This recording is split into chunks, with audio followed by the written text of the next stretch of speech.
Hey, what's going on out there, everybody? Welcome to another Addicted Fishing podcast. Got a couple little announcements before we bring in our special guests to give you guys some inside baseball on some of what we would consider probably some of the biggest events in the Pacific Northwest kind of sport fishing and hunting industry scene.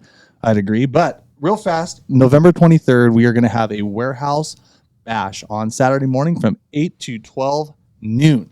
So it's a little bit of a morning gig. So you guys come out, check it out. There's going to be 100 bags free for the kids.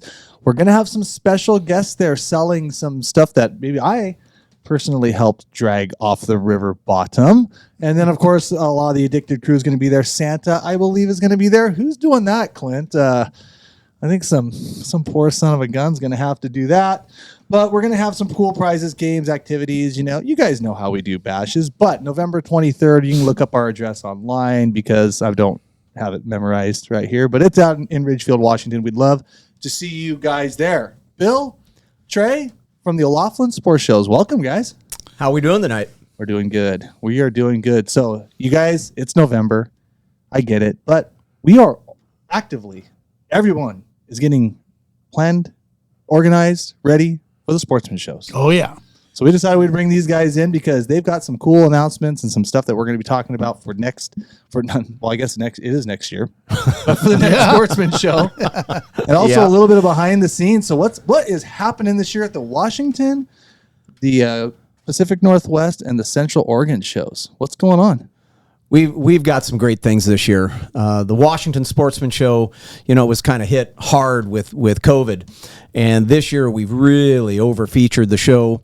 And we're going to do a big 3D archery shoot, $5,000 purse. And we're going to have African 3D targets. So it's going to be a lot of fun shooting out to 100 yards. That's one of the big things. Trout pond's going to be there. And we've got the Addicted indoor Steelhead River coming back once again. Do I get first shot at those suckers? I'm going to sore mouth them all on Wednesday, and so they won't bite anymore. So the Steelhead River is actually the only indoor river with live steelhead in the world. Oh. And we have seminars going on daily. And now, and just so everybody's clear, Bill's my boss. We know each other actually from high school days, and he's kind of a newcomer to this game. He's only been doing it about 44 years, which is about 2 or 3 years less than I've been doing it. I was working his shows before he was working his shows. Oh, geez. So well, I don't know about that, but we've got a little history. I can get permission to harass and catch all the steelhead from you two guys standing right here, right? Well, is that what I'm hearing? You need to talk to Trey because he's the one that puts together the seminar schedule. Barbless hooks. We'll go barbless hooks. It's cool, man. Bait though. There's going to be plenty of that. Yeah. There's going to be plenty barbless. Those poor. We've got Robert Kratzer. We've got Bill Herzog.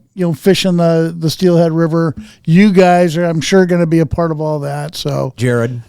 Oh yeah, Jared Higginbotham. Yep. He's doing something with Shane Magnuson there. But yeah, the Washington show is going to be really cool. The Portland show, we've got Jim Shockey coming this year, which is a big deal for us. We've got a bunch of special events. I mean, you guys, the bashes are, there's nothing else like them. I mean, folks have come from other parts of the country that we've invited to your bash, and they've said, I've been to this many shows, we've never seen anything like it, and neither have we. They're very cool. And I can tell you, just from kind of the inside baseball, obviously we've already made the movie. Yep. And knowing what we've got kind of coming down the pipes for that, I think it's going to be our best movie yet. I really, truly, just how it all went down. And I'm not going to obviously spill any guts right now, but I am really, really excited about this year's movie. Well, what you did how many last more year, seats do I have to put in this year? I don't know, but I can tell you what, it's not, the last time we went to the Midwest and we caught a bunch of steelhead, but guess what, guys? We were back in Alaska catching big fish everywhere.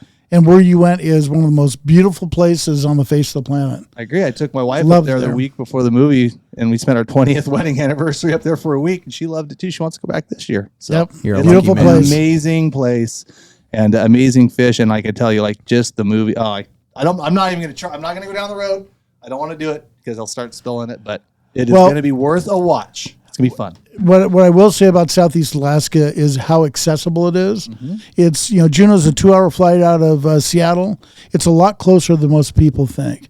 And it's easy to get to. And, the fishing's great, but the beauty, you just can't compare it to any other place on the planet. No, it's cool. It is amazing. And like I said, with what we brought a couple camera guys this time, and just, I think we're going to do it justice.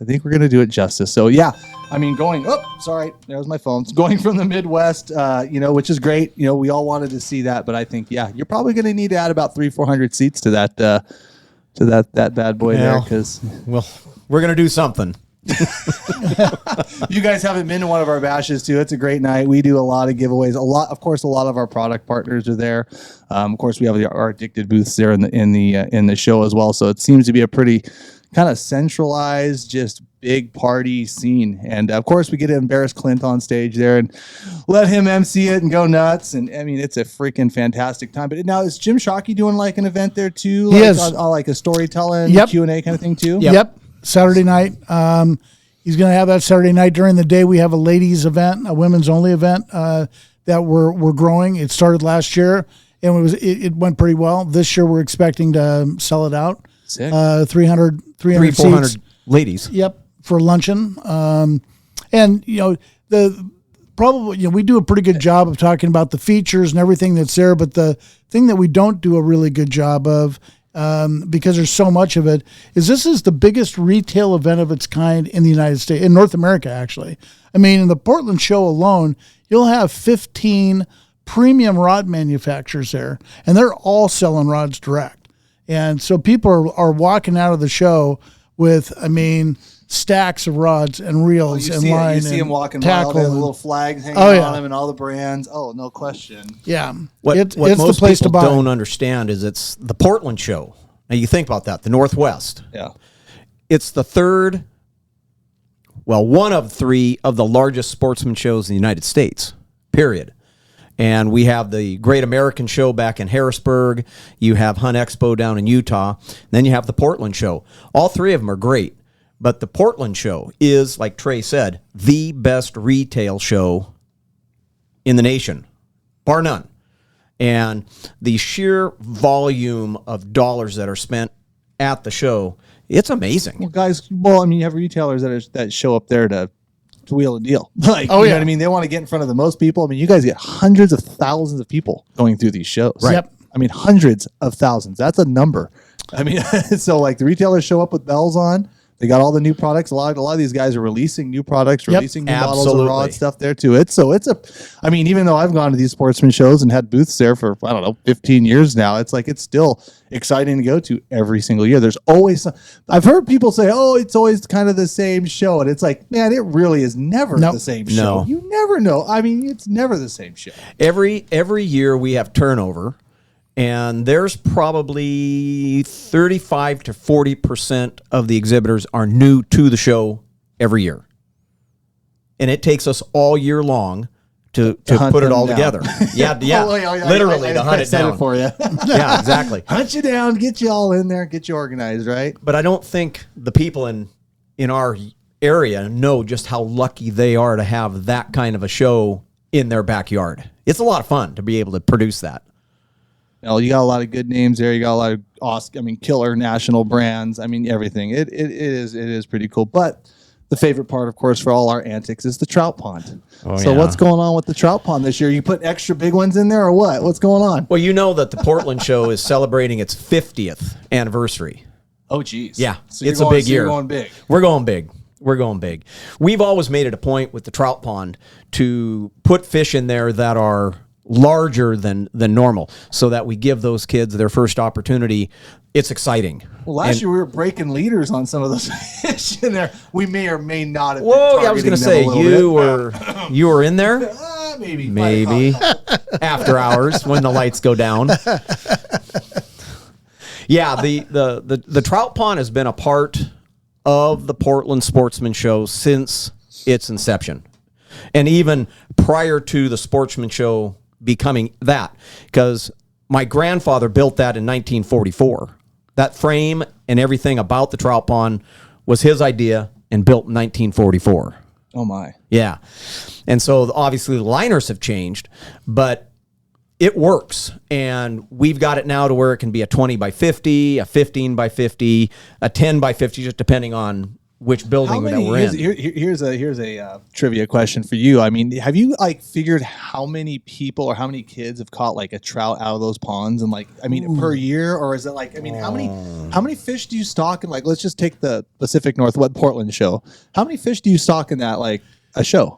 Well, it's done on poundage, and it's so that the expense is about, I mean, hundreds or thousands, Thousands. or tens of thousands, yeah, and it's Thousands every year. thousands. Okay, not tens of thousands. When you're done with the year, it is. Yeah. Because the Portland, you're probably over 10,000 pounds between the 3 Sportsman shows. yeah. Nuts. Yeah, it's amazing. But what's really cool is I think it was last year, Yep. we had our 3rd generation come into our office and say, the grandfather was there saying, I caught my first fish. My son caught his first fish. This was my grandson, and he has now caught his first fish at the pond. And I do have to thank you for putting that trout pond on, because you know how many, with our brand too, we get a lot, we influence a lot of young kids, anglers, on the YouTube and stuff like that. And so I have a feeling a lot of those fish come back to the booth and they love to show us those fish. So thank you for that.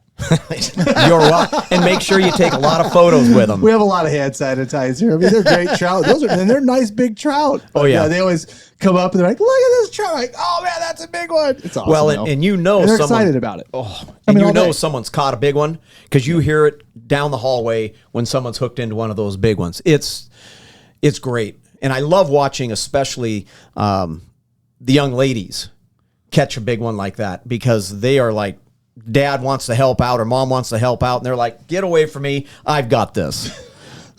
We've had a lot of antics there and seen so many people catch them out of there. And you guys there was some in there last year that looked to be like 6-8 pounds at least.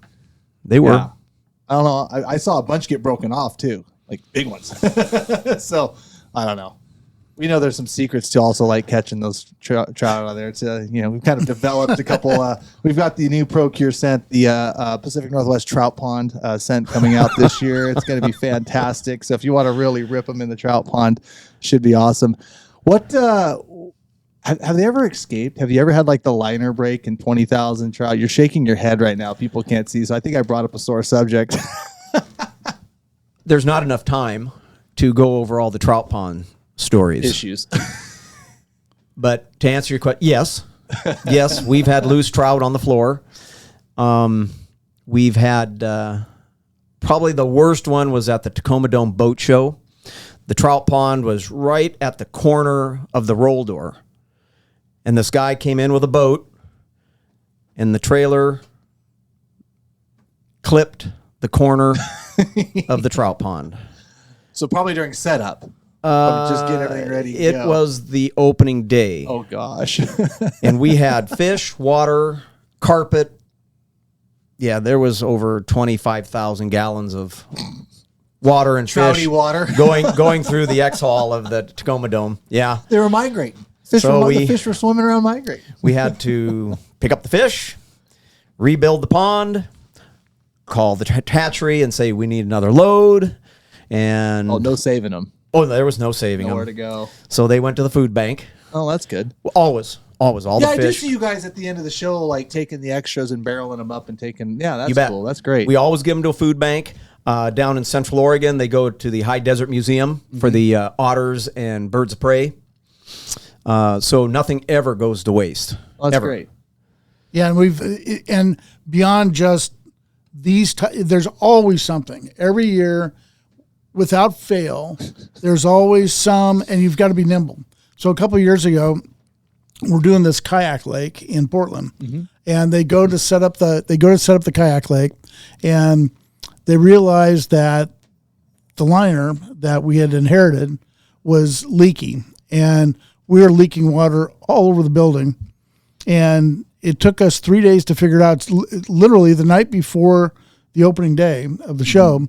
We have news crews coming in at 4:30 in the morning, Wednesdays of the show. All the news crews show up, and we're greeting the media. And when we left, at about 7:00 the night before, Tuesday night, it was empty, and there was no resolution whatsoever. We walked in at 4:00 in the morning. Of course, the first place we went is to the kayak lake, and here it is, full of water. And somehow, some way, they'd figured out, they bought a tent. Wasn't I got to my buddy Mike Chisholm with Key Manufacturing. Yeah.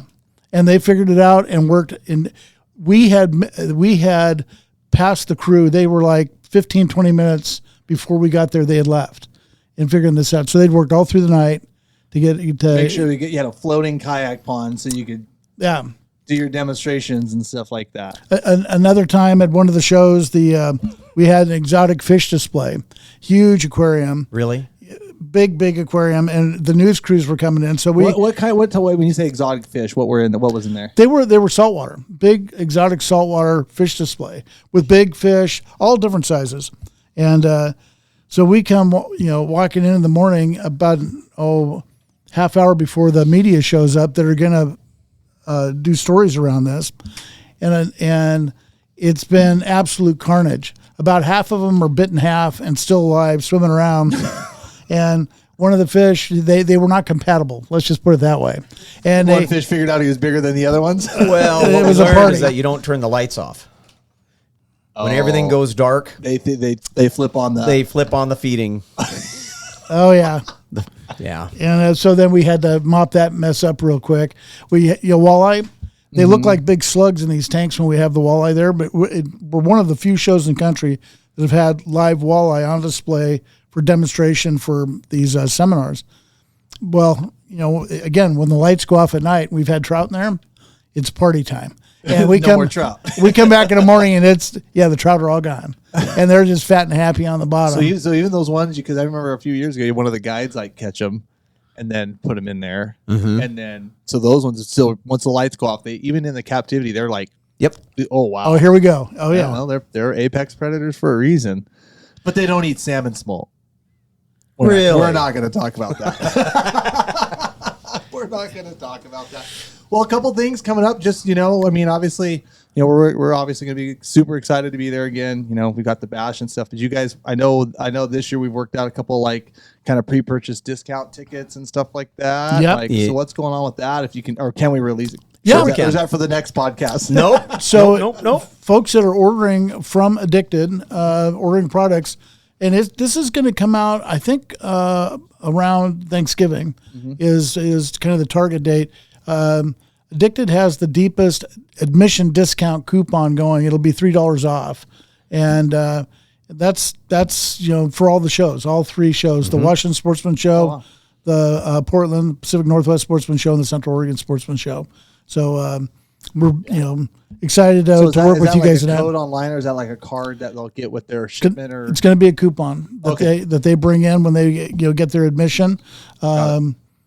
So we'll probably be shipping those out, I'm guessing. It'll go in all your shipments. Talked to Marlon for 2 weeks. He's been hunting. Yeah, it's going out. It's going out with all the purchases. Yep. Oh, okay. There you go. Yep. Awesome. All your purchases when they fulfill them here, they'll throw some discount coupons in. Well, there you go. And obviously, guys, we've got Black Friday coming up. And we're gonna have our winter Christmas holiday bash. I think December early to mid. Kind of looking at Clint for the date here because here I am unprepared again, but I know it's coming because we've got some goodies I've been working on for that bad boy. So it'll be sometime early December, and then of course we've got the holiday season and then steelhead season as well before we even start touching the Washington show, which starts on January 29th. 29th. I almost said 26th. Yeah. Nope, 29th. So man, it will be here before we know it. Less than 3 months. So yep, and we've got. Between now and then, there's some offers that we're going to be making online. So folks, keep tuned into our Facebook page. The Sports Shows is our Facebook page. We're doing a survey. We're kicking out some loophole gear for that we randomly select winners from taking our survey.